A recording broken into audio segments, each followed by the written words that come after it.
जयपुर से बड़ी खबर, तबादलों पर रोक और फिर भी लिस्ट जारी हुई। 40 प्रिंसिपल्स के तबादले किए गए, साथ ही 8 तृतीय श्रेणी अध्यापकों के तबादले किए गए। हालांकि तबादलों पर पूरी तरह से रोक है और जब लिस्ट जारी हुई तो पहली बार में लगा कि फेक लिस्ट है, लेकिन बाद में आधिकारिक पुष्टि हुई।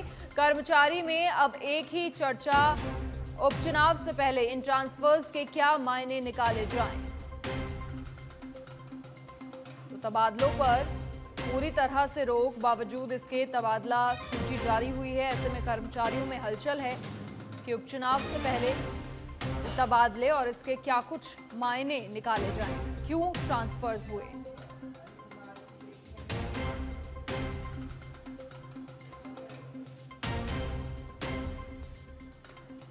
तो 40 प्रिंसिपल्स के तबादले हुए हैं। उपचुनाव से पहले ये ट्रांसफर, तबादलों पर रोक और फिर भी लिस्ट जारी हुई है। जैसे ही लिस्ट जारी हुई, एक बार के लिए लगा कि लिस्ट फेक है, लेकिन आधिकारिक पुष्टि बाद में हो गई और 40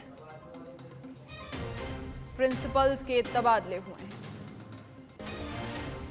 साथ ही 8 तृतीय श्रेणी अध्यापकों के भी तबादले किए गए हैं।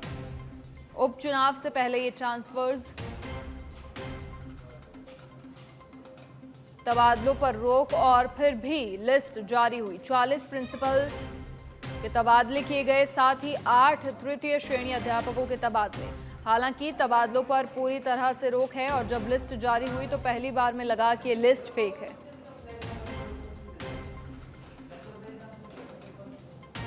अधिक जानकारी के लिए सहयोगी कुणाल भटनागर फोन लाइन पर फिलहाल जुड़ गए हैं। कुणाल, क्या कुछ पूरी जानकारी? देखिए, तबादलों पर रोक है, फिर भी लिस्ट जारी हुई, ऐसे में कर्मचारियों में भी काफी हलचल।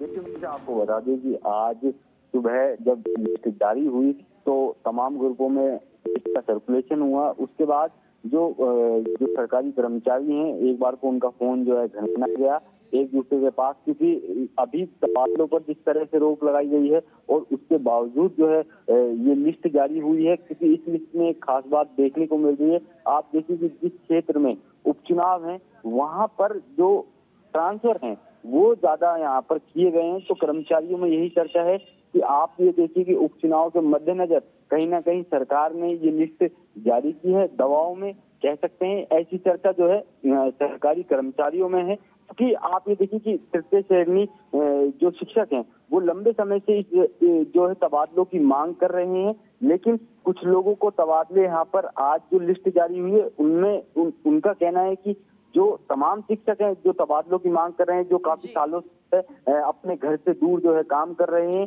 इस बीच उनका तबादला ना करके कुछ लोगों की लिस्ट जारी करना कहीं ना कहीं जो है एक असमंजस की स्थिति पैदा हुई। और जब पहली बार में ये लिस्ट आई तो लोगों को लगा कि ये लिस्ट फेक है। जब आधिकारिक इसकी पुष्टि हुई तो जो है पता चला कि जो है शिक्षा विभाग ने लिस्ट जारी की है। चलिए कुणाल, शुक्रिया जानकारी साझा करने के लिए। तो तबादलों पर पूरी तरह से रोक है, फिर भी ये तबादले किए गए हैं और जैसे ही लिस्ट जारी हुई पहले लगा कि फेक लिस्ट है, लेकिन बाद में इसकी आधिकारिक पुष्टि हो गई।